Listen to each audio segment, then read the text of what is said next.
Hello everyone, welcome to my channel. In today's video, I'll share with you how to draft the bustier with yoke that has asymmetric neckline with a stylish hemline. It's going to be simple, beginners friendly tutorial. I'm going to guide you step by step on how I achieve this pattern. So if you're interested in all of this, please subscribe, come with me and let's get started. This pattern paper is on fold and this is my shoulder line. So any measurement I'm going to impute now is going to start from this shoulder line. I'll place the tape from the shoulder line now and impute the shoulder to bust measurement, which is 11 inches, shoulder to under bust 14, shoulder to waist 16, and full blouse length 23 inches. Note that these measurements are not constant, they are different for different sizes. So I'll go ahead now and draw a straight line on each of these measurements. So I would advise before you draft your pattern, you take your accurate body measurement so that you get a perfect pattern. So I'll go ahead now and draw a straight line on all of these measurements. On this bust line, I'll come up by 2 inches to get my chest line. This is one way and very easy way to get your chest line measurement. So on this chest line measurement now, I'll go ahead and draw a straight line. If you notice, we have a lot of lines already, so I'll go ahead and label. This is my chest line, the bust line, the under bust line, the waist, and also the full blouse length. So I'll go ahead now and cut out this excess pattern. This first line here is my shoulder line, and on this shoulder line now, I'm going to impute the shoulder measurement divided by 2. I'll also come to this chest line and impute the shoulder measurement, which is 8 inches. I'll still come to the shoulder line and take a tempered neck width of 3 inches. Then I'll come to this shoulder measurement and come down by 1 inch for the shoulder slope. Then I'll connect from that 1 inch down to the chest line. I'll also connect from this neck width down to the shoulder slope. I'll go ahead and place my tape on this armhole depth and get the midpoint. At this midpoint, I'll mark it and go in by 0.5 inch. Then once I'm done with that, I'll come to this chest line and impute the chest line measurement. I take my time to explain this part because I always make sure my tutorials are beginners friendly tutorial. So I'll go ahead and connect from the shoulder slant to the midpoint, then down to the chest line. The next thing I'll do is to take my dart. On this bust line, I'll measure 4 inches. That's my bust line measurement divided by 2. So I'm going to take that measurement on all the lines from the bust down to the full blouse length. Once I'm done with that, I'll take the midpoint of my shoulder slant. Then I'll connect from this bust point all the way to that midpoint of the shoulder slant. Now I'll go ahead to contour my under bust. From this bust line, I'll come down by 0.5 and I'll also go up by 0.5. Then at the under bust, at the center, towards the center front, I'll come out by 0.5. Then towards the side front, I'll go out by 1.5. Once that is done, I'll connect the measurement I have at the under bust down to the full blouse length this way. I'll go ahead and create my curve. I'll connect from that 0.5 inch down to the under bust. At the center front, I'll use a ruler, and at the side front, I'll use a French curve. And my under bust is set. Now that I'm done with the under bust contouring, I'll go ahead and do the over bust dart. So I'll go up by 3 inches from my chest line and I'll mark. Then on that 3 inches, I'll come out by 0.75 on each side. After that, I'll come out 0.5 inch from the bust line. Remember, I told you that I'm going to come out 0.5 inch from the bust line. So once that is done, I'll connect from that 0.5 inch up to my 0.75 on each side of the dart line. Once that is done, I'll come to this point and blend the side out so that I'll eliminate any sharp effect there. I'll go ahead and impute the round bodice measurement, the bust measurement divided by 4, the under bust measurement divided by 4. Then I'll replace the dart I took at the under bust. I measured it is 2 inches, so I'll mark the 2 inches. Then at the over bust, I'll measure the dart there. I have 1.5, so I'll replace that also at the armhole. Once I'm done with that, I'll connect it. Then I'll come to the waistline and impute the round waist measurement and replace the dart I took. I am taking this step by step because I titled it beginners friendly tutorial. Okay, I almost keep the bust line, so I'll replace the dart over bust dart also at the bust line. Then I'll connect the measurement. I'll connect the chest line to the bust line. If you notice, they are the same measurement because the chest line measurement is the same as the bust line. So I'll connect from there to the underbust, from the underbust to the waist line. Once I'm done with that, I will impute the round hip measurement divided by 4 on the full blouse length. Then I'll also replace the dart allowance I took there. Please, if you've not subscribed yet, please subscribe and join the family. Is free of charge. After I've imputed the measurement, I went ahead to connect it. The next thing I'll do now is to take my underbust dart. At this bust line, I'll come out by 0.5 inch. Then at the side here, I'll come down by 2 inches. Then I'll connect. After that, I'll go ahead and create my hemline. In order to create that nice hemline, I'll come to this full blouse length and come up by 4 inches. After marking the 4 inches, I'll come out 1 inch from the side this way. Then I'll connect from this 4 inches to that 1 inch this way.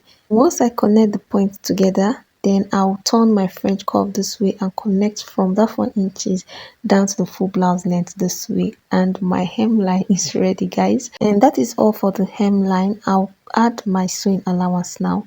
I'll add the sewing allowance of 1.5 inch on each side of this line. After adding the sewing allowance, then I'll connect my measurement. If you have watched this point, thank you very much. Please drop a heart for me on the comment section so that I will know you watched to this point. Before I continue with this work, I'll have to open up the pattern. So I'm going to cut out the part I don't need anymore on this pattern before I continue. Please pay attention to the part I cut out so that when you are cutting yours, you cut it the same way. The next thing I'll do now is to cut out the neckline. In order to do that, I'll open up my pattern. And as you can see, my hemline is ready and looking really nice. What is left for me to do now is the yoke and the neckline. In order to get where my yoke will be starting from, I'll close up the pattern again and mark this dart line. At this dart line point here, I'll mark it straight into the center front. Then the second dart leg, I'll connect it straight into the armhole. Now that I'm done with all of that, I'll open up the pattern again. I'll extend this line that I connected to the center front. I'll connect it right into the armhole at this side. I'll go ahead and create my neckline now. In order to do that, I'll mark the center front. Then I'll come from this shoulder now. I'll come in by 4 inches. Then at this second side of the shoulder, I'll come in by 3 inches. Then on this chest line, I'll come up by 0.5 inch. That's directly under the 3 inches mark. After I come up 0.5 inch, then I'll connect from that 0.5 inch all the way to my neck width at the side. Then I'll connect from this point all the way to the neck width at the other side. And as you can see, my neckline is ready. So this is going to be the yoke. And this is all on how to draft this pattern. So I'll go ahead now and cut it out. Don't go anywhere because I'm making adjustments to the hemline and I'll also be drafting the back bodice. So I'm going to shade out the part I'll cut now. Then I'll go ahead and cut it. While I cut, please pay attention so that you also cut yours the same way. And if you've watched this point, thank you very much. Please drop a heart for me on the comment section. Let me know you watched this point. And if you've not subscribed, please subscribe. And if you have any question for me, you can drop it on the comment section and I'll reply. And please, I would like to know what you think about this tutorial in the comment section. I said almost because I noticed that when I try to pair this pattern together, I noticed that the hemline is not equal and my lines doesn't align. So in order to correct that, I'll place this pattern side by side and make sure that my lines are equal. Then I'll go ahead and reconnect my hemline this way. After reconnecting the center front, I'll go ahead also to place my French curve properly and reconnect this. After that, I'll trim off this little parts that we have at the hemline so that we'll have a perfect pattern.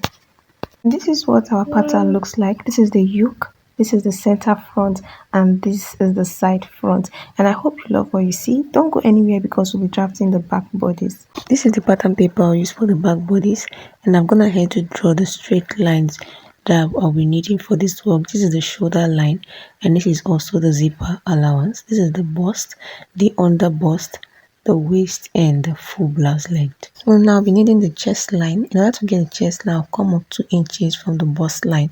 Then I'll draw a straight line across that. The next thing I'll do now is to impute the shoulder measurement.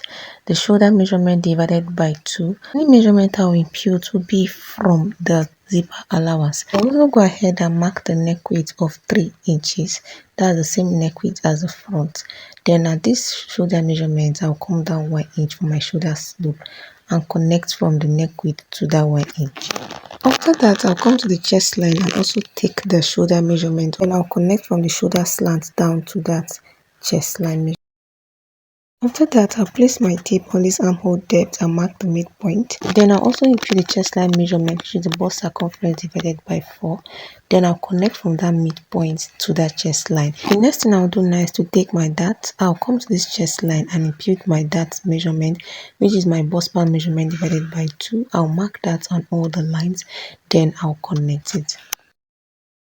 The next thing I'll do now is to take my waist dart. At the waistline, I'll come out 0.5 inch. Then at the full blouse length, I'll also come out 0.5 inch on each side of the line. Then at the chest line, I'll come down 0.5 inch. Then I'll connect from that 0.5 inch to the 0.5 inch on each side of the line this way. After that, I'll mark the midpoint of my shoulder slant. Then I'll connect from that midpoint down to my dart line.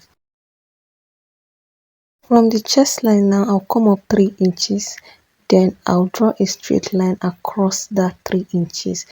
At the neckline, I'll come down by 1.5 inch. Then I'll connect from the neck width down to this neck depth this way. Now from these 3 inches upwards is the yoke. Now that my yoke is ready, I'll go ahead and impute the round bodice measurement. If you remember, we already have our chest line measurement, so I also added sewing allowance. Then at this underbust, I impute the underbust measurement divided by 4. Then I replaced the 1 inch that I did the same thing at the waist and also at the full blouse length. So I'll go ahead now and add 1.5 inch on each side of this line for sewing allowance. Once I'm done with that, I'll connect all my measurements. So I'll first of all connect the actual measurement, then I'll go ahead and also connect the sewing allowance. Now if you notice at the full blouse length, I went ahead to just connect it to the sewing allowance, so I'm just going to go ahead now and correct that. Okay, now that I'm done with that, the next thing is to eliminate any zipper bulge we are most likely to have on our blouse. So I'll go in 0.5 inch from the waistline. Then I'll connect from the full blouse length to that point. Then I'll connect from that waistline all the way to the top of the blouse. Now, just in case you don't understand what I'm saying, you can just watch what I'm doing and do the same thing. I'll go ahead and shade out this part. That will be all for the back bodies, and I am sure you've enjoyed this tutorial so far. Please hit the like button. In that way, you'll be helping other people to get to see this tutorial. You can feel free to let me know your thoughts in the comment section, and if you have any question, you can always drop it and I'll be right there to answer your questions. And please don't forget to subscribe, like and share to your sewing friends. I'll go ahead now and cut out the yoke. This is what the back bodice looks like, and this is what the front bodice looks like. Thanks for watching. Like and subscribe for more. See you in my next video.